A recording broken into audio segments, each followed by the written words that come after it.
तुम्हाला हे माहीत आहे का, योग्य काळजी न घेतल्यामुळे दिवाळीत पेटत्या दिव्यांमुळे, फटाक्यांमुळे किती आगी लागतात, किती माणसं जखमी होतात, किती घरं, किती कारखाने जळून राख होतात. तेव्हा फटाके फोडताना थोडीशी काळजी घेऊयात. खुल्या मैदानातच आतिषबाजी करूयात. अर्धवट जळालेले फटाके पुन्हा नको वापरूयात. त्याला पुन्हा पेटवण्याच्या प्रयत्नात धोका स्फोटाचा नको घेऊयात.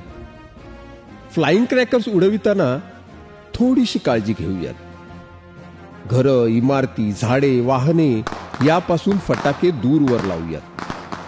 फटाके फोडताना पाण्याचा ड्रम, अग्निशमन साधने हाताशी ठेवूयात. आग लागलीच तर ताबडतोब विझवून टाकूयात. पणत्या, दिवे लावताना थोडी काळजी घेऊयात. आपलेच कपडे, खिडक्यांचे पडदे पेटणार नाहीत याचीही काळजी घेऊयात. But safe Diwali.